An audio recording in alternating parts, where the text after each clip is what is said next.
It's time for the AFC East, which can only mean one thing. There's one person that you want to listen to as we kick it off with the Buffalo Bills, and that's Yanni. Yanni, ready to tell us how the Bills are going to win the Super Bowl this year? Yeah, I mean, I think it's pretty apparent. 17-0 is almost a gimme. I would say laying anything above or less than 28 of the Super Bowl would probably be fine. Yeah. Oh, right. That's good. That's a wrap. Hey, man, thanks for jumping on. I'm excited to talk about what should be a pretty fun division, honestly, overall. So let's jump into it and take it away, man. We are going to start off with the Buffalo Bills, just going in alphabetical order. Obviously had some changes in the offseason. What do you see as you look at the Bills heading into this one? I see a lot of the same, from what we've seen the last couple of years. I think that they're going to be competitive. They're going to play close games. They're going to win some games. I think that they're going to be in the mix when it comes to the AFC and certainly in the AFC East. But I do think that it is probably a slight regression with this team from last year. And I think that, anytime you have veteran players that are no longer on the roster, that it takes a little bit of time. And when you kind of look at some things, particularly their schedule, but I think that this year, I think the team is still, I'm optimistic about the team. I think they're still headed in a good direction, but I don't feel like this is the year for them. I think this is like a mild rebuild, if that makes sense. It's kind of one of those things where they're going to have to figure some things out. It'll be the first year with offensive coordinator Joe Brady for the entire year. And I think just, figuring out how they're going to go from having a number one receiver to essentially a platoon of players on offense. I think it'll take a little bit of time for them to figure that out. And then defensively, this is as thin as their roster's been and on defense. And they've got some players there. It's not like it's going to be a bad defense, but there's some question marks out there. And I also think that depth could be an issue for a defense that really Sean McDermott beats those guys up on defense. And we've seen a lot of injuries the last couple of years on that defense. So we'll see. I mean, can they hold up? Can some of these new guys coming in make plays? So, that's kind of my overall breakdown when I look at them there. Well, do you know what Von Miller's status is in terms of, obviously he's been injured in the past. He's getting older. What do you expect from him this season? He's probably the biggest wild card out there because obviously he probably has the most upside even at his age.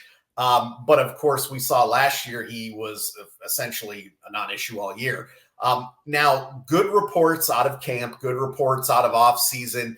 He's finally out of that knee brace. He seems to be, playing well. He's posted some things on Instagram. He looks good, that kind of a thing. So is there reason to be hopeful there? Yeah, I think there is. But do you also want to count on something like that for your season going in? You definitely can't count on it. So I'm cautiously optimistic that, if they can keep his snaps limited to where he's, kind of the third down guy, the obvious pass rush guy, the fourth quarter guy, I'm optimistic that he can do enough to be impactful, unlike last year. But at the same time, I don't think we can look at him and say, hey, here's TJ Watt, right? Here's Myles Garrett. We're not in that stage of his career. At this point, we're hoping that he can get some snaps on third down and get some pressure on quarterbacks. And I mean, I think if he can do that, it'll be considered a success.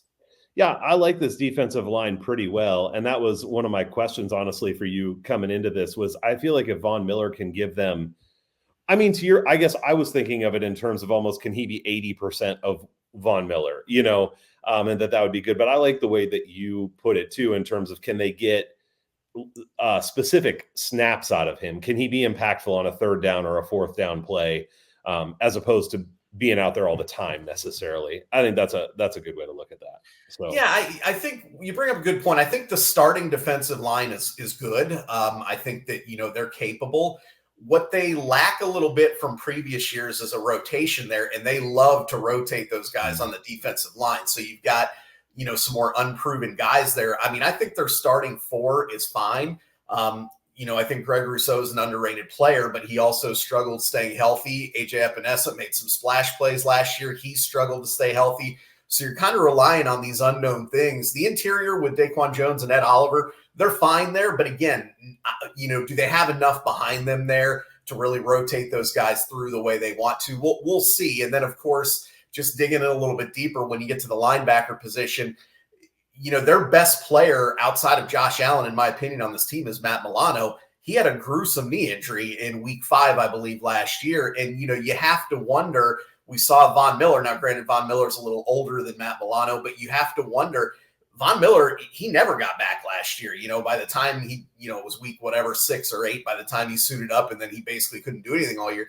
Is Matt Milano going to be ready? I mean, it's crazy. I saw a picture of him in the offseason, and it's like the atrophy in his leg was insane because, Really? These guys are so muscular. And of course, his one leg is just beefed and massive in his calf. And then you looked at the other one, it looked like my leg, So it's like you wonder, okay, he's such a critical part of that defense, and they really need him. And honestly, when he went out last year, their defense was just not the same. It just wasn't, because he is their difference maker on defense. So I think he and Von Miller, really how they return from injury are going to be key. And then, of course, they're going to have some changeover at the safety position. And when you look at the way Sean McDermott likes to play safety, he was able to do a lot of things defensively because he had so much trust in Micah Hyde and Jordan Poyer. Well, he's probably going to have a rookie and a new veteran from the Kansas City Chiefs over there. How is that going to work? Is he going to have the trust in them? Is he going to be able to move them around? I don't know. So we'll see about that. Yeah. I think your point about the depth here is really good, because that leaves you feeling, when I was thinking about this defense and looking over it, I thought, okay, I actually feel better about it than I thought I was going to, with Poyer and Hyde probably gone and some of the injuries they had. And then when I was looking over the roster, I was like, oh, this actually looks pretty solid. But your point about the injuries is a good one. And even like with Matt Milano, I haven't seen that picture, but that raises the issue too of it's not just a matter of healing, but it's building back strength to be able to play at a professional level of athletics, not just go to the gym at the local Y or something. Right. Yeah. Well, I'm going to throw out a few things. I'm never going to pretend to know as much about the Bills as you do, but I'll throw some stuff out and you can tell me if I'm way off base or not. First of all, one thing for me with this team this year, and I didn't say at the beginning, but last time I updated this, which truly was almost a week ago now, they were over under 10.5, but plus 130 to the over, minus 138 to the under. So shaded to the under. And then the favorites still to win the division at plus 175 is what I saw. So number one is strength of schedule. I actually need to go back through and adjust a few things in my strength of schedule, but in my old run of it, I had them as the 6th most difficult schedule. So at least up near the top. I have a couple other teams in their division ranked relatively high, and that affects it, which we'll get to. But at least a relatively difficult schedule. We talked a lot about the defense, but I want to talk about the offense here. Obviously, losing Stephon Diggs, losing Gabe Davis. I kind of wonder with Stephon Diggs, I think he's a really good receiver, but I wonder if it's a bit of addition by subtraction just because he's too much of a problem in the locker room there. We'll see how he does in Houston, and certainly I think he's talented. And at the NFL level, you do miss when you don't have talent, I think. So I think they miss him, but maybe that loss isn't felt as much as it might be by some other teams. Gabe Davis, you never know if he's going to be able to catch the ball or not. So, I don't really care that Gabe Davis is gone. I bet on his over for yards last year, and every pass he dropped, it was like, come on, man, I need those yards, which I think he got there eventually, but it was way closer than it needed to be. So, I think the offensive line here is okay, average, I guess. And the reason that feels a little bit problematic to me is I kind of feel like this team needs to run the ball some. I like James Cook a lot. I don't know how much of a load he can carry. He's a very dynamic back, but he did fine with it last year. And I think he could have a huge season, but I think they need to give him some space to be able to run. Obviously, he can catch the ball out of the backfield really well too. But the reason I think that is I don't feel great about the skill position here. You've got Curtis Samuel, who is a nice, kind of slot NFL player. He's okay. But then Mac Hollins, meh. MVS, really meh. Chase Claypool, really meh. I needed to flip over to the other page here. Obviously, having Dalton Kincaid is a big deal. I mean, that's probably their number 1/number 2 receiver. Khalil Shakir had some nice did some nice things last year. I don't know that I love seeing him near the top of the depth chart. And then with Keon Coleman, I mean, we'll see. I think it's really hard to gauge for sure how good a receiver will be in the NFL coming out of college. Keon Coleman, obviously a fun guy. Seems like he'd be a good guy to have in the locker room. Has good size. I'm not sure about the speed. We'll see how much he's able to separate. And he's a rookie. And obviously we've had rookie receivers come out and have huge rookie seasons, but I just am not counting on it with him. So I like the tight end position. I like James Cook.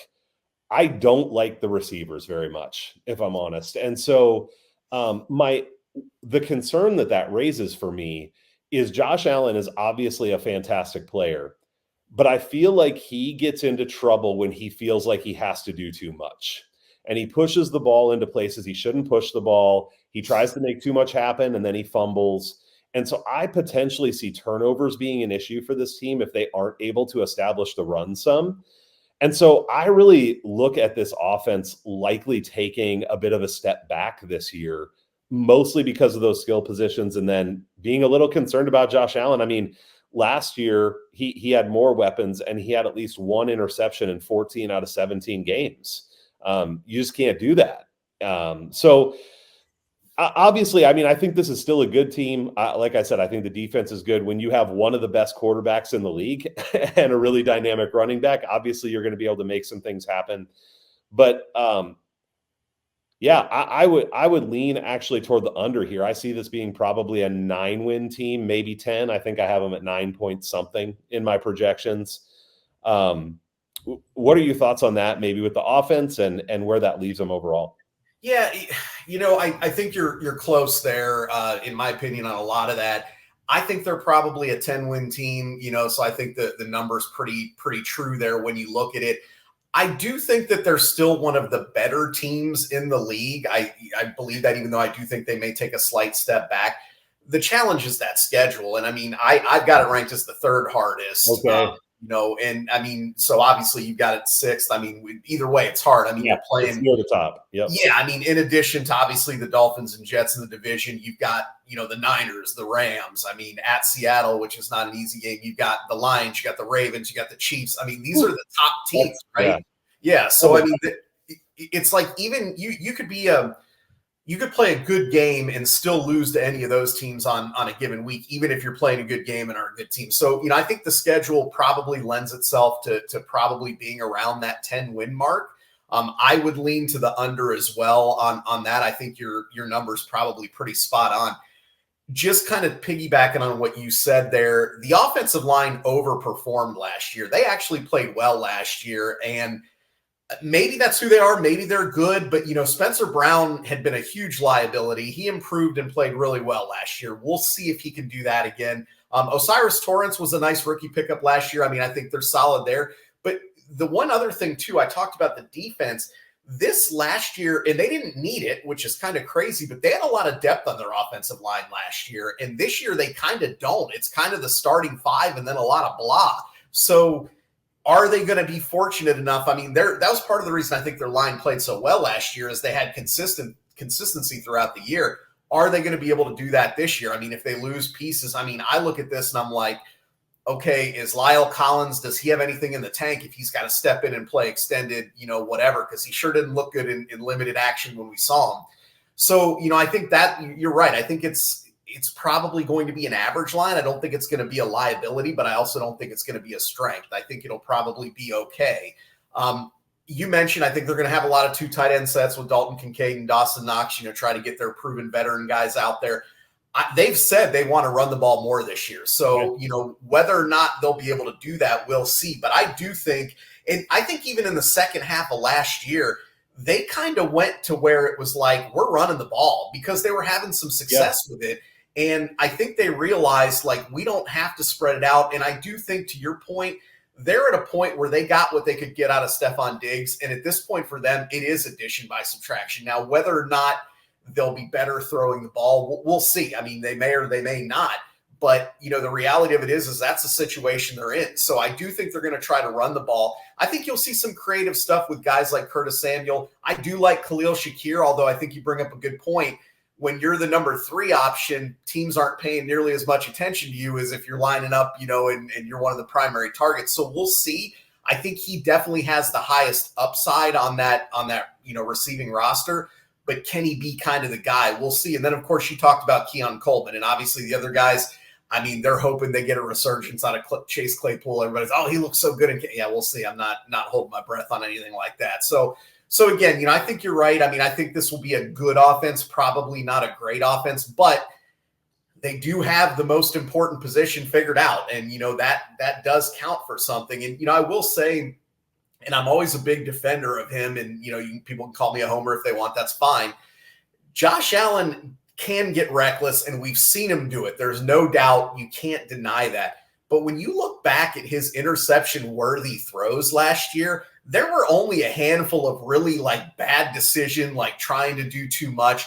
The problem is they started week 1 and he threw 3 picks against the Jets that were horrible and all on him, right? So I think people saw that nationally, he's a turnover machine and whatever. And realistically, when you watch the rest of the year, in my opinion, he only had 2 really horrible interceptions after week 1 where you're like, dude, you can't do that. Only a couple of those. So I don't worry too much about that. I do worry about what you said, though, where he tries to do too much. And, that may not result in a turnover per se, but he's getting older. And when you see him trying to stiff arm, Aaron Donald and jumping over defenders and that, it's like at some point he's got to be able to just throw the ball away, whatever. But to your point, I think he doesn't have the confidence in his teammates. So he's we saw that the entire second half of the year when they were essentially fighting for the playoffs every week.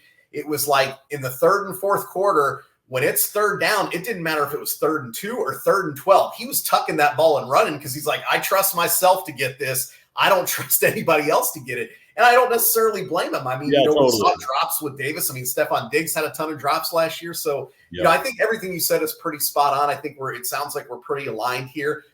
They're going to be competitive. I don't think they're going to be a situation where they flop to 6-11 and they're not competitive. I don't think that's what we're seeing here. I think it's going to be, can they sneak into a wild card or not? I mean, that's kind of where I am. Yeah. No, I think I'm the same. I mean, I think you being at 10 and me being at 9 point something, that would shade toward 9. I mean, that's not far off, right? So I think 10 wins certainly puts you in that mix, even in the AFC, which is a good division, but those teams beat up on each other. So, 10 wins definitely gets you in that mix. All right. Well, let's move on to the Miami Dolphins. Mike McDaniel, the fresh young coach. I think he's still young. He's still allowed to be young, right? He's still younger than I am, I think. So yeah. So he's still young. I have their strength of schedule as 25th, so quite a ways down in terms of the difficulty of the schedule that this team will face. Obviously, we got Tua back, and that is always a flashpoint in terms of what people think about Tua. Would love to hear what you think. This team, 9.5 wins, shaded to the over at -122, +110 to the under, and +210 to win the division, which is the 3rd best odds, just barely. We'll get to the Jets, but they are +200. So what do the Dolphins do this year with a handful of changes coming off a solid season last year? I think we're going to see more of the same with this team. I think that as long as this team is behind Tua, this is who they are. They're going to be a good team. They're going to, they can beat anybody on any given week. I think offensively, we know that there's going to be times when they can put up a lot of points. Last year we saw them beat up on a lot of weaker opponents. They kind of struggled when they got against some of the better defenses and better opponents. And I think we're going to see more of that. They have a new defensive coordinator, Anthony Weaver. We'll see how that plays out on the defensive side of the ball. Realistically, I think their roster is probably very similar year over year. There were a couple areas where maybe they improved a little bit, a couple where maybe they took a little step back. A Christian Wilkins, I think they brought in Tier Tart. So it's like, you swap a guy out, probably a little bit of a downgrade there, but they also brought in a guy like Kendall Fuller. I mean, when you've got him and Ramsey out there patrolling the corners, you can do some stuff if they can get a pass rush. I think for me, I look at the defense first. They tried to address the pass rush here. So Shaq Barrett just retired. We just got that news yesterday. Oh, I hadn't even seen that. Okay. Yeah. So, I think they were counting on him to kind of be a 3rd down type player, get that veteran pass rush in there. And much like Matt Milano, we don't know. I mean, Bradley Chubb hurt his knee late in the season. So, it's crazy. I see him listed with numbers for like defensive player of the year. And I'm like, this guy may not play the first 8 weeks of the season. So probably not a good bet then. Yeah. So, I think there's a question mark there. I mean, Jalen Phillips is a little younger, a little less serious injury, if you can say that, but he obviously had a major injury last year. Can he get back? I mean, he's a very good player. Can he get back in the mix? They used a couple draft picks, Chop Robinson. I know a lot of scouts. I'm not an expert by any stretch, but I know a lot of scouts like Mo Kamara, who they got later, I think the 4th or 5th round. He's kind of an edge rusher. I don't know too much about him, but I do remember reading a lot of people saying, hey, this guy could be one of the potential steals in the draft. So I think they tried to address that, but I'm not sold that they're going to have a great pass rush at this point. Maybe they will, but I'm not sold on that. And I think that corners are important. Having Kendall Fuller and Jalen Ramsey is great, but you still got to get after the passer. I mean, these guys are human. They can only cover for so long. So I worry a little bit about that with them. I also don't know how great their run defense is going to be. It might be okay. So, defensively, I think we're in that same thing as last year where it's like, okay, they're not bad, but when they match up against good teams, can they really be effective, particularly if they don't have guys like Jalen Phillips or Bradley Chubb contributing early on. So that's my, I guess, concern on the defense. Obviously, new system. We'll see how that goes. Offensively, I mean, I think we're going to get more of the same. It's kind of the same thing. The challenge that I see is they didn't address the weakness that they had a year ago, which was the offensive line. They used, I believe, a 2nd-round pick on an offensive lineman. So maybe he can step in, but they also lost arguably their top offensive lineman in Robert Hunt there in free agency. So, that's a wash at best. And that's really what got them, in big moments was like, okay, Tua drops back, the reads to Hill, the reads to Waddle. What if it breaks down? Can he get it out quick enough? All that kind of stuff. So I don't think they did enough to address that. They're another team that I think would be very wise to lean on the running game, if they can, because teams obviously are so worried about Hill and Waddle and the receivers that, there is opportunity to run the football, and they certainly have capable running backs on that roster. As we know, they got some of the fastest guys in the league. So I think they need to run the ball to be successful. We'll see. The one wild card that they really have, in my opinion, is Jonnu Smith. He is a guy that he shows flashes everywhere he goes. Now, he's been very inconsistent. He disappears, it seems like, at times. But then, every once in a while, you see these games where like, this guy looks like a man amongst boys playing out there. And it never clicked. It didn't really click last year for him. It did a little bit. It never really clicked when he was in New England. But I thought in New England he might explode because I thought they'd find ways. It didn't happen. But I will say, if there's any offense that a guy like Jonnu Smith could excel in, it seems like these 49er type, Dolphin type offenses are that type. Like, I feel like McDaniel can figure out ways to hand him the ball, to, get him on screens when they're occupied with everybody else, those kind of things. He could be the difference maker that Mike Gesicki was not able to be for them at the tight end position. And if they can have him as a weapon, watch out, man, because it's like, how do you cover this team? So anyways, that's a broad way of saying there's some things to like, there's some things to be concerned about. To me, it all adds up to we're going to see a very similar team this year with the Dolphins that we saw last year. I actually think from a record standpoint, even though their schedule isn't terrible, you mentioned, I think I have it as the 19th toughest, so not extremely difficult. Even with a lighter schedule, I think this team may regress just a little bit, not a ton. Again, kind of like the Bills, I don't think they're going to be a 6-11 team. They're too good for that. But could they maybe miss the playoffs, be kind of fighting for a wild card? I could see that happening if things don't go their way. And we talk a lot about depth. This team does not have a lot of depth at certain positions. They do at a few. But overall, they also don't have a lot of depth. So you start looking at, you lose a key piece here, you lose a key piece there. What does that do for you? I mean, we know if Tyreek Hill goes on the shelf, this offense is going to look entirely different. And yes, I know he missed a game last year and the offense looked fine. I get that. But we're talking about if he misses substantial time, right? So anyways, I think that's kind of where I am with this team. Not going to be bad, not going to be great. Man, I'll say a few things. I don't have a ton more to say because I think we're very much on the same page here. I was trying to think of the best way to characterize teams like the Dolphins, and I think there are a handful of them in the NFL where on the right day, they're going to look amazing. because they do have incredible firepower on the offense. I think, especially in a script where they get ahead, and now most defensive coordinators can probably take NFL players and scheme up some pressure if you know they're going to have to throw on every play. Plus, you have the good secondary. So I think they're going to have that opportunity to blow teams out like they did to Denver. Maybe not as bad as they did to Denver, but they're going to have that opportunity to blow teams out. But when a game gets mucked up a little bit, when it's against a really good team, when it gets down to the end of the season, this isn't the kind of team that I want to trust.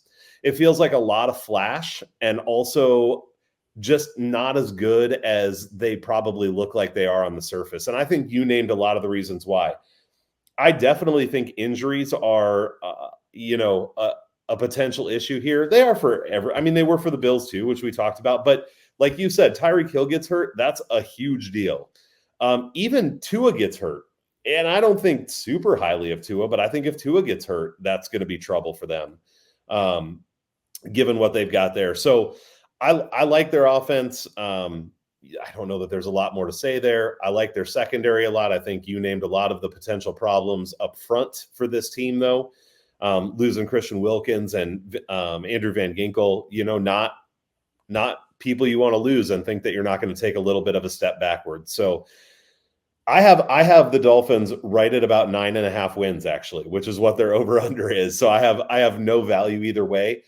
But just comparing them really quickly to the Bills, if I had the same strength of schedule for these two teams, I think I would have the Bills at least half a game better. Maybe it would even be 3/4 or a full game. So that strength of schedule is a big deal here because I actually have the Dolphins slightly higher on their win total than the Bills, but it's because of that schedule, not because they're a better team. No, I agree. I think the strength of schedule is massive. I mean, it really is there. Yeah. And, it's funny. I actually read an article today, and they were comparing Tua and Jalen Hurts, and they were actually comparing, the Eagles and the Dolphins a little bit. And, I was like, okay, I can see some similarities there, obviously different styles of quarterback play. But here's the big difference to me with the Dolphins as a whole. The Eagles, they surrounded Jalen Hurts with a lot of talent, right? I mean, A.J. Brown and Devontae Smith and, all the different players they have, Dallas Goedert.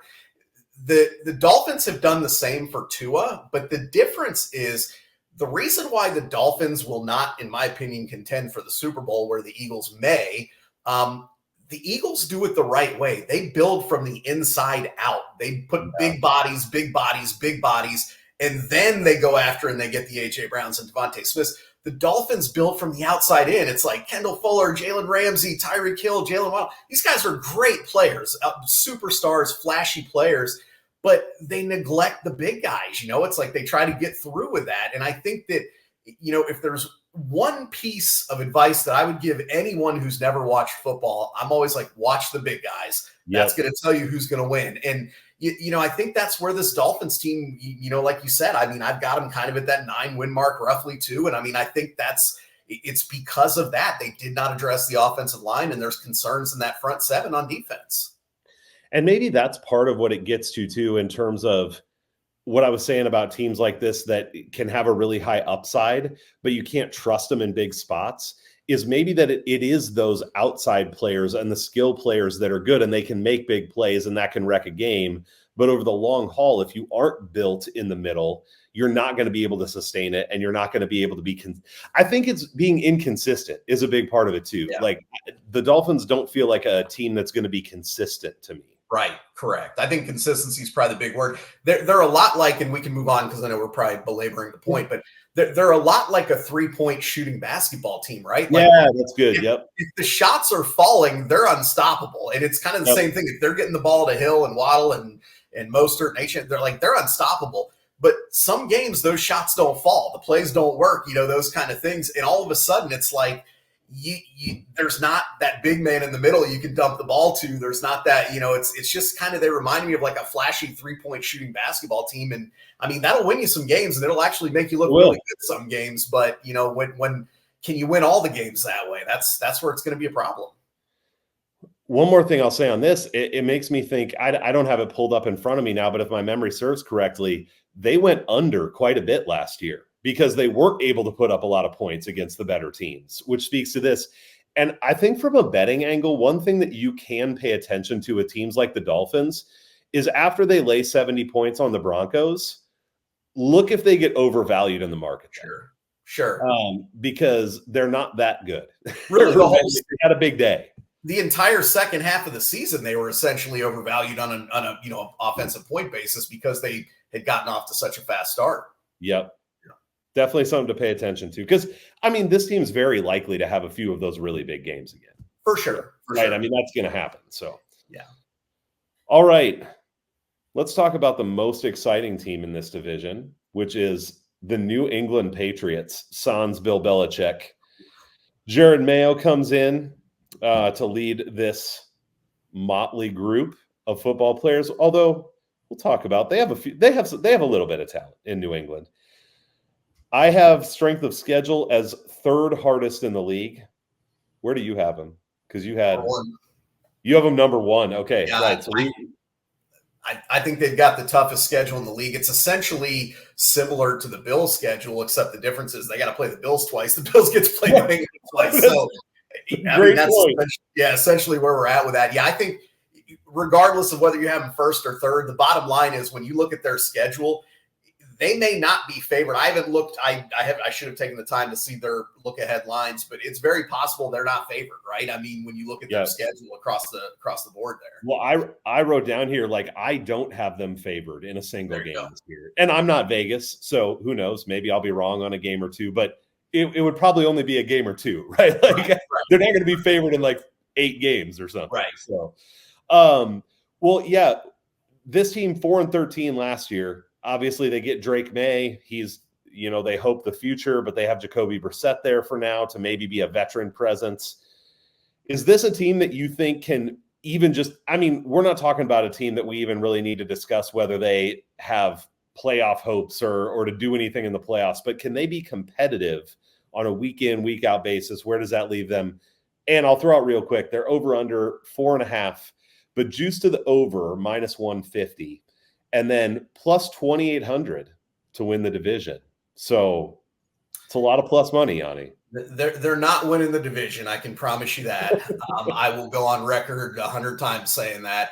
I actually have them, and we haven't really talked about bets yet. We can obviously talk about them at the end, but I have them under, and it was very similar when we were talking about, what team was it? I believe also had a 4.5 win total who were we talking about? I can't remember in the NFC, but it doesn't matter. What we were talking about is there's a reason. Carolina, probably. Yes, Carolina. Yes. Thank you. There's a reason why we have it at 4.5, and it's because this team is not good and not expected to win much. So to me, you can't let that number scare you. You have to look and say, like you said, they're probably not favored in any of these games. Yes, they're going to win some games. I mean, it's hard to see a team going 0-17, but are they going to win 5 games? Find me 5 games on that schedule, knowing they're going to win a couple upsets. They're going to, where is it coming from? You might have that one monumental upset. You might have, a couple other where teams, whatever. But, I mean, this to me is a 3-win team, maybe 4 if they're lucky. I don't think they get to 5. I mean, I'll give a quick breakdown on my end here. So, I think that Tom Brady masked so much of the inefficiencies of this team. And I think that goes not just from a player production standpoint, but from an organizational standpoint. I mean, this team drafted pretty poorly for basically 15 years. They had a couple hits here and there. They've had a couple good players come in. But realistically, they missed a way more than they hit. Tom Brady kind of, he kind of covered that, right? Like people don't pay attention to that when you're winning and you're winning Super Bowls and your quarterback's the best player to ever play the game. We saw even with big Bill Belichick, like he could only do so much. And I do believe he's a great defensive mind and a good head coach, and that even in 72 years old or whatever he is, but he can only do so much. You've got to have the players out there. You got to have that. So, when I look at this team, they can be somewhat competitive because I think their defense is solid. Their defense played pretty well overall last year, especially considering the offense really never put them in a lot of good positions. I think they can be good on defense again. I mean, with Mayo coming in, you got to figure there's going to be some defensive emphasis still. with his philosophy there. We'll see. They brought in one of my old guys, Alex Van Pelt, there as offensive coordinator. I was never a big Alex Van Pelt guy. So, when he went into the coaching world, people were kind of high on him. And that's been, I don't even know, 20 years now. It's been a while. And I've never been high on him. So I don't really see that he's going to come in and make this offense dynamic. And when you have a rookie quarterback coming in, you really need a good offensive coordinator. I just don't know that he's that guy. We'll see. But I don't like that. And then obviously when you look at the offensive side of the ball, I mean, there is very little to get excited about out there. I think you can say, the one thing you can say is they got a couple of receivers in the draft, Polk and Javon Baker, that I think most people thought were good value bargains for when they got them. So, that's a positive. You can kind of say that. But again, to your point, we're relying on rookie receivers, and these guys weren't even in the top, 7 or 8 receivers. So We'll see how that goes. And then, free agency, it used to be that people would go to play with Tom Brady, right? Like, yeah, I'll go take a little less money and try to win a Super Bowl with Tom Brady. It's the opposite now. People don't want to go there. So you kind of look at their free agency. It was basically, to me, a wash, right? You had a couple random guys leave, a couple random guys come in, nothing that's going to move the needle. So here's kind of where I look at this team going here. They're going to want to know what they have with Drake May. I don't think he's going to start right away. He may, but I don't think so. I think that, Jacoby Brissett's going to start because he does, at least initially, probably give them the best chance to win a football game. You don't want to start out 0-6, right? You want to try to win some games. I think Brissett with that defense can do enough to have this team competitive. But, even last year, it was like two things happened with these Patriots. Either they got blown out or they were competitive, but they couldn't, find a way to get over the hump in the fourth quarter of games. I think we're going to see more of that. So what's going to happen, in my opinion, is Brissett's going to have them playing, close football games. They're probably not going to win. Let's say this team starts 1-4, right? 1-5, something like that. I think very possible, kind of when you look at the schedule there. Does Drake May come in at that point, right? Or when does he come in? When do the fans start saying, we drafted this guy, let's get him in there? Well, when he comes in, we're going to get one of two things. Either this guy's going to be, one of those rare phenomenons that comes in with a bad offense around him and lights it up, or he's going to struggle because he's a rookie and he doesn't have a lot of talent around him. I think it's going to be the latter. So then what do you have happen? You have the old, if you got two quarterbacks, you got none, rule there, where I got Brissett, who gives me a little better chance to win. We're already 1-6. So what does it even freaking matter if we win? And I think that's kind of how this season's going to go. I think that even the most diehard Patriot fans recognize this. I don't see anybody running to the window to bet over 4.5 wins or to bet them to win the division or anything like that. This team, to me, is probably going to be one of the 2 worst teams in the league, in my opinion. Yeah, they're not going to be good. I think it's fitting that you focus so much on the offensive side because the offensive side looks to be a train wreck, man. Horrible. I mean, you brought in KJ Osborne, who had a hard time holding down the 3rd spot in Minnesota. Though I like KJ Osborne. I'm not trying to hate on him too much. But, again, when you bump these guys up and now they're expected to do something, the other thing is I don't think this offensive line is good. No. So now it's like, okay, if I have a good offensive line that I can throw a quarterback behind, maybe I don't need the weapons to be too dynamic because they can get open. Maybe we can hand the ball to Ramondre Stevenson and he can have a little bit of a resurgence because I think Ramondre Stevenson is fine. He's a good player. But he can't run behind a line that can't block, and he proved that last year. And most defenses are going to be all over no matter who the quarterback is for this team. Yep. And the receivers aren't going to be able to get separation. And so it's just going to be, I think it's going to be a cluster, man, on offense. And so then you have the same thing that you talked about from last year, which is a good defense, especially in the secondary, but some of their other positions too. I mean, you take this defense and put it with a competent offense, and it's a good team because this is a good defense. But when you constantly get put in bad positions by your offense over and over, you can only hold up so long. And I think that's what's going to happen in New England a lot. I could see this being a team even that maybe hangs in there in the first half in a number of games, but then over the course of the game, they just break at some point because it's just too much to carry the whole load. It almost makes you think of the Jets from last year where you've got Zach Wilson at quarterback, so you're only scoring 6 points. So if the other team gets a touchdown, the game's kind of over. That's Right. how this New England team feels to me. And so I do think there will be games where they'll be competitive because of that defense. Maybe they get a turnover or two, but I think it's going to be a really rough go in New England. Yeah. Kind of sounds like we're on the same page there. A couple things I'll say, yeah, and we hadn't talked about a lot of bets. We'd mostly just talked.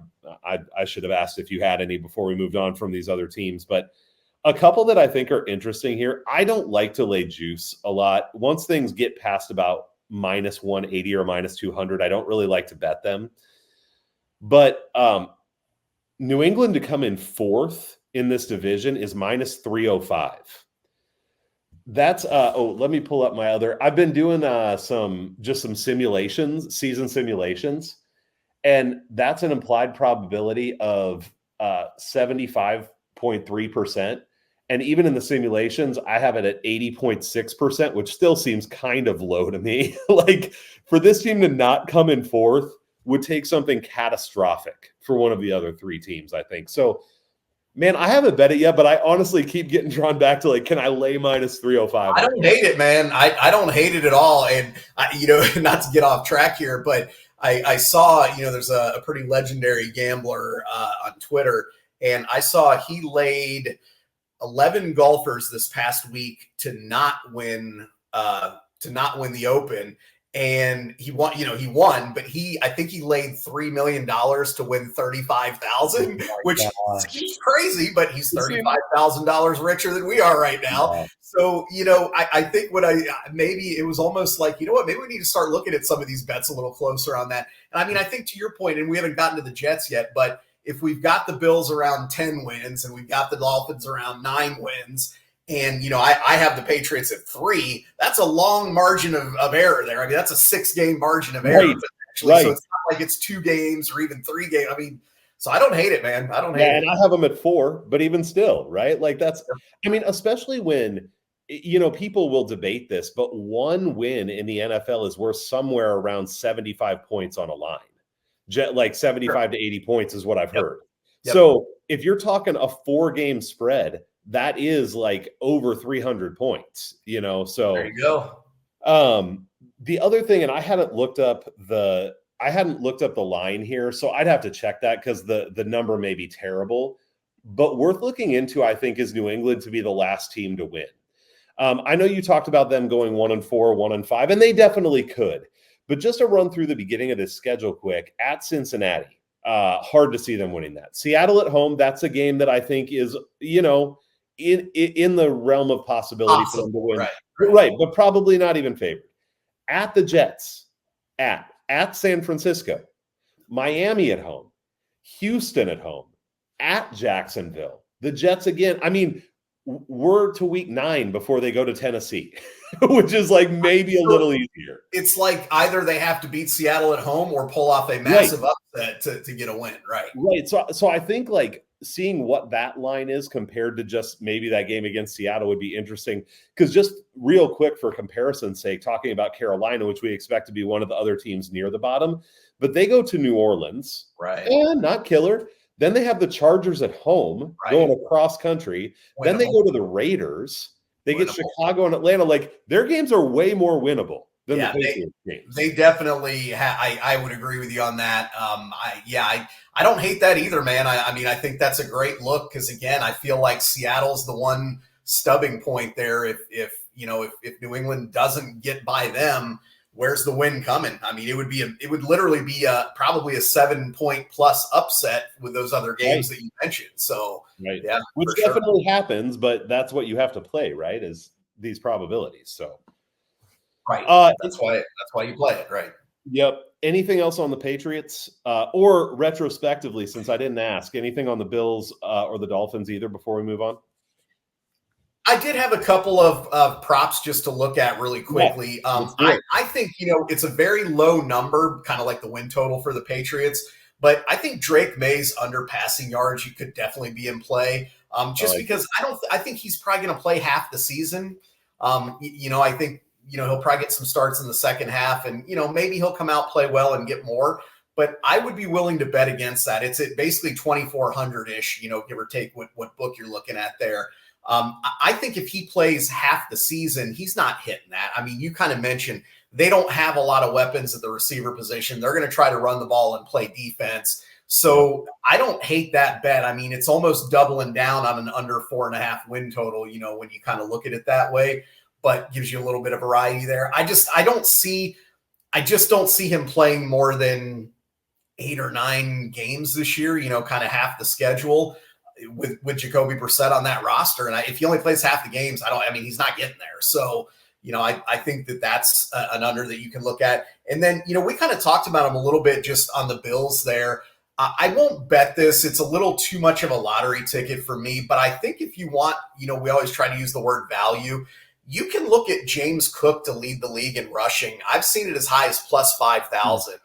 Wow. Yeah. And, he finished 4th last year, and he was only a couple yards behind 3rd and 2nd place. So, essentially without, McCaffrey kind of ran away with it last year a little bit, but he was right there. And when you look at like where he's slotted amongst people, he's behind people that he's going to have way more rushing yards than. And, he's in a place with like guys like Alvin Kamara. And Kamara's not leading the league in rushing. I'm telling you that right now. So, I think there's some value there at plus, anywhere from 4,000 to 5,000, which is where he's sitting on that. If you want to take a shot, because the other thing too is they don't have really a proven backup. They drafted, a running back in the 4th round, I believe, Ray Davis. They brought Ty Johnson back. So, they're going to rotate a little bit. The Bills do that just like most teams do at the running back position. But I think they're going to lean on Cook a lot. And the fact that he was basically right there, other than McCaffrey last year, and you look at McCaffrey, who's at plus 300, and then you look at Cook at plus 4,000, it's like, they're plus 5,000 even. That to me is like, I don't understand why that number is where it is. So again, to me, I'm not going to play it because chances are he's not, whatever. But if you're truly looking for like a lottery ticket with some serious upside, that to me is one that you can take a look at. Yeah, I like that one a lot. That's a huge line for a guy that should be in the running. That essentially was second last year. Yeah. Yeah. And we talk all the time about injuries too. What if McCaffrey gets injured? Right. And okay, James Cook could get injured, but if you're laying plus 5,000, like that's a little easier pill to swallow. So Absolutely. I like that a lot. All right. Well, let's move on to the last team in this division, which is the New York Jets, with Aaron Rodgers theoretically playing for more than a couple plays this year, not just carrying an American flag out and then being done, but we'll see. I have their strength of schedule as 30th, so pretty low down there. And this is going to play in again, I think, as we've talked about with every team, that the strength of schedule can become a pretty big deal. I don't know if you have it in front of you. I just got to flip back to this other screen. 9.5, but juiced way to the over at minus 145, and plus 200 to win the division. What are the chances that the Jets can take down your Bills for the division crown this year, Yanni? So I've wrestled with the Jets a lot in the offseason here. It's kind of like I mentioned, hey, we kind of know what we have with the Dolphins. It's going to be the same team, and we think that, or at least I do, and I think we kind of know the Patriots aren't going to do too much. I think we have an idea what the Bills are going to do. Definitely the most volatile team in the division. I don't think there's any question about that. If this team goes 5-12 or if this team goes 12-5, no one's going to be surprised depending upon what transpires here. But after a lot of wrestling, I'm buying into them. And I have a little bit of a hard time with that. Certain organization, not because it's a rival. Nothing to do with that. Hey, I hate on the Packers like every time we talk. So you do whatever you want. Well, certain organizations just kind of seem to be cursed at times, right? And that kind of seems to be what the Jets are. And who knows? Maybe Rodgers retires. Maybe Rodgers gets hurt in the first quarter of the game again, this year. Who knows? But I think the probability of that happening is lower than we would think, right? Who knows? Rodgers is a little bit out there, and we don't know. He's skipping practices right now, and who knows? Do some mushrooms at halftime, and he'll be fine. Whatever, right? So, but here's really to me what it comes down to. Just like we talked about value with James Cook, plus 200 to win this division. To me, it's a coin flip between them and the Bills and the Dolphins to a lesser extent. So plus 200 is pretty good odds to me. And I think you nailed it. I mean, I have their strength of schedule is 28. So, very easy, so to speak, based on kind of what I'm looking at there. I think their win total is very much in play. I think this team can definitely win 11 games. I expect them to win 11 games plus. So I think that the win total, the division, I think they're both in play. They definitely have the best overall roster in the division. And actually, I think they have one of the better overall rosters in the entire league, when you really break it down there. But, to me, there's a couple things that come in here. Obviously, Aaron Rodgers, I'm not even going to talk about it because we know that he's going to be a critical piece, right? So we can pretty much put it to rest that he's going to have to come in and be a decent Aaron Rodgers for this team to get there. I think he can. We'll see. He's older. He's obviously whatever, but I think he can still do enough. I do like to I should mention it really quickly. They brought in Tyrod Taylor as a backup. And obviously if he's playing the season, this team's not going anywhere. But if he's playing a couple games, maybe Rodgers tweaks, whatever, this defense is good enough with Tyrod Taylor that they can find a way to win games. So I think that's worth pointing out too, because obviously we know, like you said, Zach Wilson wasn't figuring out a way to win anything. I think the veteran presence, the mobility of Tyrod Taylor, even at this age, I think that, he can do some things. I mean, we saw with the Giants last year. I mean, he had them competitive in some of the games that they played there. So anyways, I'm going to move on from the quarterback because it goes without saying that this has to be, Aaron Rodgers being some form of Aaron Rodgers out there, right? So if he is, I'm going to give it the benefit of the doubt. The reason this team should be really excited, is the offensive line. That was a huge weakness for them last year. And it wasn't because they didn't try to address it. And I think that's part of the reason why I say some organizations just kind of seem like they're cursed. They battled injuries. They brought people in and out, all that kind of stuff. But snagging the two guys they got from the Ravens with Morgan Moses and John Simpson, that's going to be massive for this team. I mean, that's going to be huge, I think. They rolled the dice on a guy like Tyron Smith. We'll see if he can stay healthy, if he can give them anything. But I think overall, when you look at this line during the season last year compared to what they're starting the year for, it's night and day. I mean, I think you could say they had one of the worst offensive lines in the league last year as the season wore on. And when I look at this going in, I mean, I think to me, it's a top 10 offensive line. I mean, I think it's quality. So I think that's huge, especially when you're talking about, keeping Aaron Rodgers healthy in that.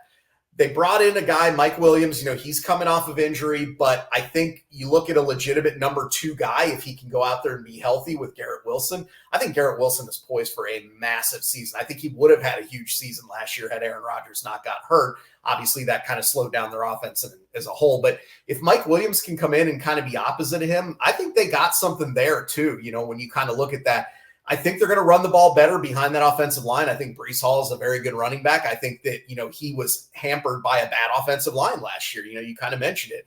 Doesn't matter who's running the ball, Ramondre Stevenson, whoever. It doesn't matter if you don't have an offensive line. I think they'll have that. So, I think overall the offense should be a lot better. And I actually think this defense could be even better this year than it was a year ago. They swapped some people out. They brought in Chuck Clark to replace Jordan Whitehead. Hassan Reddick came in for Bryce Huff. Hassan Reddick's a little bit of a volatile player himself, right? When he's on, he can get after the quarterback. Sometimes he can be inefficient, but I think they traded there. They brought in a guy like Javon Kinlaw, who was a high draft pick, never really worked out in San Fran, battled a lot of injuries, but adding him into the rotation on that defensive line, I mean, we kind of talked about the depth on some of the other teams. They have some depth on that line to rotate there. So I think that defense could potentially be even better than they were. And they were, a top, 5 defense last year, realistically, when you look at it. So you got potentially a top 5 defense. I think the offense will be drastically improved. And then you have that easy strength of schedule. Like, to me, even the Jets, a cursed organization, can't botch this up. I mean, to me, it takes another Aaron Rodgers injury for this thing to go sideways. And yeah, it could happen, but like we say all the time, they can happen to anybody. So if Rodgers plays most of the season here, I think this team wins 11 plus games. I think they should be the front runner to win the division. I think the only reason they're not is because of Aaron Rodgers and that uncertainty and people saying, is he going to be able to play a season and all that? But the schedule is just too easy when you look at it there. I mean, kind of the opposite of the Patriots. You look and you're like, yeah, they'll probably win that game. Yeah, they'd probably be favored in that one. Yeah, they'll probably win. So, again, short of Aaron Rodgers going down, I think this is finally the Jets' year. We'll see if the curse is lifted. Hey, the curse was kind of lifted for the Lions. So it can happen, right? Yeah. It happens. It happens. I'm still waiting on it for the Vikings, but it does happen. So, man, so we're largely on the same page here. And I have wrestled with the Jets a lot, trying to talk myself out of them, actually. Same. Because it's like, man, something's got to go wrong here. Everybody likes them. I don't want to be just on the train of everybody liking them. But not only are we on the same page, I think I'll go a step further. I really love this team on paper. Like, and there are some things that you said that are really important to me, but I'm just going to highlight them. So I do think Aaron Rodgers being some form of Aaron Rodgers would be amazing here. I think Garrett Wilson could have a massive season if Aaron Rodgers is anything like himself. I think Breece Hall is a very good running back. I mean, he was having to run against stacked boxes because they knew that the Jets would never throw the ball, and he still got off some great games. I think you give him a little space to run, and he's going to have a phenomenal season. You talked about Tyrod Taylor, and look, I don't want to overhype Tyrod Taylor. Let's not get too carried away, but here would be my point with Tyrod Taylor. This team went 7-10 with some of the most pathetic quarterback play we've ever seen in the history of the league. What happens when they have a, let's say, like even, low tier starting, high backup type quarterback who, like you said, was able to do some things for the Giants last year, who didn't exactly have a great offensive line, who didn't have good skill position players. And the Jets are better on all those counts. So I think Tyrod Taylor could come in and manage games in a way that's significantly better than Zach Wilson. And I think even Tyrod Taylor is 2 wins better than Zach Wilson in the NFL. So that would put this team at 9 wins, even if he played the whole season for me. Now, I know it's not as easy as 1-1 there, but I'm just saying, like, I actually loved that signing because they put someone in the backup role who can give them a chance to win. Mm-hmm. The other thing that I just like, again, you talked about a lot of it. The offensive line I thought was huge, and they even got a little bit of depth there. Their draft helped there. So I think having a little bit of depth is a nice thing on the offensive line too. They're not one injury away from being horrific. Right. But the other thing for me, and we talked about this with the Patriots. Patriots have a good defense, but if the offense puts them in bad positions over and over and over again, eventually what can you do? That's what happened to the Jets last year, but I don't think that's going to happen to them this year. Agreed. I don't know that this is going to be the most explosive offense in the league, but I think the offense is going to score some points. They're going to have some drives where the defense can rest. They're going to drive and punt the ball down to the 10 or 15-yard line and give that defense the whole field to work with instead of a short field for the opposing offense. And I think in that kind of situation, this defense is going to be big trouble for people. Yep. And I think they're going to be consistent too, because they're solid across the board at every level. I mean, you said they might even be better than last year. I think that's a scary proposition because they were good in a terrible situation last year. Mm-hmm. So I feel a little embarrassed that I haven't bet it yet, but I've been waiting on most of my bets till we talk because I need you to talk sense into me a lot of the time, make sure I'm not way out in left field. I have the Jets at 44% to win this division. Maybe a little high, but at plus 200, that's 33. I think of the division bets, the Jets at plus 200 are the best division bet that's out there. Yeah, I agree. I also think with this schedule, I mean, I'd want to look what the lines are. I'd actually be a little interested in some alternate win total overs. I mean, like they go to San Francisco the first week, they're plus 5.5. I almost bet that. I feel like that's a good game. And obviously they're rested first week of the year. So they're in every game and I think favored in most of their games. So, Did you say you had them 9.5 juiced minus 140? Is that what you said? Yeah, I think so. Yeah, let me go back and look. Okay, sorry, I didn't mean to cut you off on that, but no, yeah, minus 145 is what I saw. Okay, yeah. So on I don't remember which site, but 10.5, you basically get even money. So okay. So to your point, and again, I have them as an 11+ win team. So to your point, if you want to get a little creative and look at a 10.5 or something like that, I think it's very much in play. Yeah, I think it is too. Yeah. So this is man, it's hard to go in on a team like the Jets, but I really like their upside. I would say too. I mean, even like a number 1 seed potentially in the AFC, depending on the number. I think they're going to be in the mix for it. I would say. When you look at the teams that could potentially be the 1 seed, the Chiefs, the Ravens, the Bengals, if you want to put the Bills in there, whoever, they have the easiest path, I think, to get there, as far as that goes. I mean, obviously the Chiefs have a pretty easy road there too. We'll get to them later. But I hear you. I think the Jets are find those bets, like you're very good at finding those. Hey, the Patriots are going to finish fourth and whatever. Find those bets with the Jets, because I think there's a lot of ways you can play this team. Now, I do think if I'm giving one piece of advice for me personally, I'm not going too crazy with them because of the volatility aspect there. So, even though I'm definitely going to bet them in probably a couple forms or fashions here, I won't go crazy just because of the potential volatility that I think they have. Man, I was trying to find a line on that, on some of the stuff we're talking about. I can't find it right now. So, yeah. Do you think is Aaron Rodgers the main source of the volatility for you? For me, it is. Yeah, but I do think it's that big. And again, Tyrod Taylor is going to be an upgrade, like you said, regardless. But let's say Aaron Rodgers does have a freak injury and doesn't play the season. Down after 2 plays again, yeah. I mean, let's just say something like that happens, right? He's out for the majority of the season. I do think Tyrod Taylor gives them a better chance to win, but I also don't think they get to 11 wins at that point. I don't think they win the division at that point. They probably become more of a, 8-9 win team at that point. So, it is banking on Aaron Rodgers. And that's a lot, because, again, the guy basically hasn't played, a meaningful snap of football in 2 years now. So, we'll see how he is at age, 40, 41, whatever he'll be. Yeah, but Yanni, he was ready to come back from an Achilles injury after like 6 weeks. Didn't you see that? Well, they waved a magic wand over him and he was good to go. It's so crazy because all that was going on last year. And then they showed him at voluntary OTAs and he was like limping around out there. And I'm like, is he doing this for attention? Maybe it's really not healed? Because obviously, who knows? That's what I'm saying though. Like, he's such not just mentally, he's just such an unstable, whatever, physically, mentally, that you just don't know. We don't know. And I'm not hating on the guy. Like, if he wants to go do yoga retreats and take acid, I mean, more power to him, whatever. He wants to be vice president. I mean, I don't care what he wants to do. I just need to know if I'm going to invest substantially in the Jets that he's in it and he can stay in it. And that's kind of why, for me, I will definitely be betting, because I think that's what the market tells you to do, in my opinion, but I'll be going light because of that uncertainty. Yeah, it definitely is a big deal. Because like I said, if Tyrod Taylor played the whole season, I would like them to be around 9 wins, which to your point doesn't get them to those heights. I mean, it would have them in the mix for the playoffs, probably. It would have them in the mix for a wild card, maybe. Right. Mm-hmm. Yeah, but not winning the division, definitely not having a number 1 seed. I believe they were minus 150 or 160 to make the playoffs.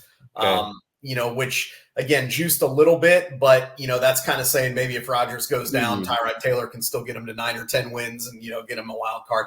I don't love that though. I feel like with this team, it's either going to go well or it's not. So I don't really like teetering in the middle. Kind of like I said, I feel like they're either going to end up 12-5 or 5-12. I think they're going to end up 12-5 is, that's kind of where my head is, but I also don't, if it goes south, I think it's going to go south. So, that's kind of where I'm at. I believe that their curse will be lifted. I believe that this team, I hate to say it, I think they probably win the division, but my hope, of course, is that it goes south. And maybe totally. Maybe that's why I won't heavily invest in the Jets either. But yeah, I think there's just too much volatility for me.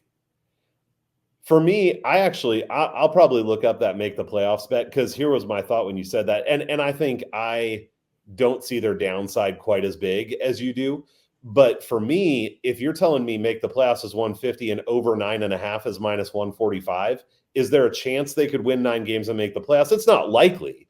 But even if there's a little chance for 5 cents, I'd probably rather have that than the over 9.5. I think that's why with a team like the Jets, you do want to shop it around and see what bets are out there and, get that value one way or another. Yeah, I like that too. All right. Well, that is every team, but we're going to rank some things. Before we do that, we are moving closer and closer to the NFL season. So if you are with us still watching this video, appreciate you doing that, but would love for you to drop a comment. Let us know why we're crazy, especially me. Yanni's on point, but I'm crazy, and you can tell me in the comments. I don't mind. Let us know what you think about these teams and subscribe to the channel. Also follow Yanni at Yanni_bet and at the Bet Crushers on X. He's going to have, I'm sure, a lot of previews and stuff coming out. BetCrushers.com is his website. You can check out BigTastySports.com as well for some write-ups, and all of the videos and things are up there as well. All right, Yanni, let's start out by ranking the coaches in the AFC East. Kind of a middle of the group. We talked about a couple divisions have really good coaches, a couple divisions have really bad coaches. This division's kind of more in the middle to me. I wrestled with this too, and I kept saying, do I want McDermott or McDaniel? Do I want McDermott or McDaniel? And I ended up, even though I'm not a huge Sean McDermott guy as a Bills fan, I ranked him first, and I did that for a couple reasons. I mean, number one, he's been there, right? So he's kind of proven he can do this job, and he's owned the division since he's gotten there. So it's hard to rank other coaches too high ahead of him when they can't beat him, So, does that mean I think he's a great coach? No, I don't. So I'll give him a slight nod over Mike McDaniel. Obviously McDaniel has some creativity. He's a quirky guy. But you got to win. And I also think that quirky, stuff, if you're winning, that's great. But when you're not, people get tired of that pretty quickly. So, it's like he's got to win. I've got Robert Saleh at third there. I'm not a huge Saleh guy. I think that he seems like he's a player's coach type of guy, but then it doesn't really seem like the players like him. So I don't know. A player's coach that the players hate. Yeah, it's like he's a player's coach that no one likes. So I don't know. Right. That's a good combo. Yeah, so he's got to prove some more, and maybe this will be the year. I mean, he could definitely silence a lot of critics. I mean, there was talk of whether he would even be back this year. They gave him another chance here. We'll see how that plays out. And then Gerard Mayo, we'll see. I mean, there's really no script to know what he's going to do. He's in a really tough spot, so who knows? If this team wins 9 games, you could move him to the top, but I just don't see that happening. I will say, one thing, we sound like a broken record. If we're talking about betting the Jets here, Robert Saleh has pretty good odds for coach of the year. I think he's plus 1150, I believe, or 1250, maybe something like that. And if this team wins 12 games, if they win 11 games, if they win the AFC East, those are the guys that win coach of the year, the teams that were pretty crappy the year before. And yes, I mean, it would obviously probably be a big result of Aaron Rodgers and whatever. But if you're going all in and you're saying, I think the Jets are going to win the division at plus 190 or, plus whatever that is, you could absolutely say Robert Saleh could good chance of being coach of the year. Cause they don't give coach of the year. I mean, they're not giving it to Kyle Shanahan, right? I mean, he's got a great team. They're expected to win. They're giving it to a team that sucked the year before. And, Saleh's group fits that. So I just add that in. If you're looking at betting the Jets, I think that's a bet you could absolutely consider. Yeah, I don't like him either, but I agree that bet makes a lot of sense based on what you just said. We're pretty much the same. I put McDaniel first, but I also kind of see them as basically tied for the reasons you said. They're different types of coaches. Yeah. And so I see different upsides in each, but I'll put McDaniel first, McDermott, Saleh, who I'm not a big fan of, but I have him third, and then Mayo fourth. Like you said, we'll see with Mayo, but there's nothing there that tells me I should bump him up. So as a first year coach, I'll put him at the bottom. So, all right, let's go to offenses. This should be interesting. How would you rate the offenses here? I'm going to go with the Dolphins first, and the consistency that we talked about, you could make a case that maybe they're not first because of that. But I just think when you're that explosive, when you have those playmakers, when you did some of the things they did a year ago, I think you kind of get that first place spot, even though, I think you could argue that, some of the other teams potentially could be better. I think you got to go with the Dolphins. I mean, too many matchup nightmares, too much speed. The roster offensively is just too good. If that offensive line were even average, I think this offense would be unstoppable, but again, we talked about that. I struggled on the next one. I gave my Bills a slight nod over the Jets. I struggled with it. I think they're going to be similar. I think their styles of offense will be similar. Obviously, the only difference would be the mobility of the quarterback, unless Tyrod Taylor's playing. But I think that, I kind of look at it this way. The Bills offense, I think they can do a little more creative stuff than the Jets can. And I think that week in and week out, I think the Jets could be good on offense. Maybe they'll be really good on offense.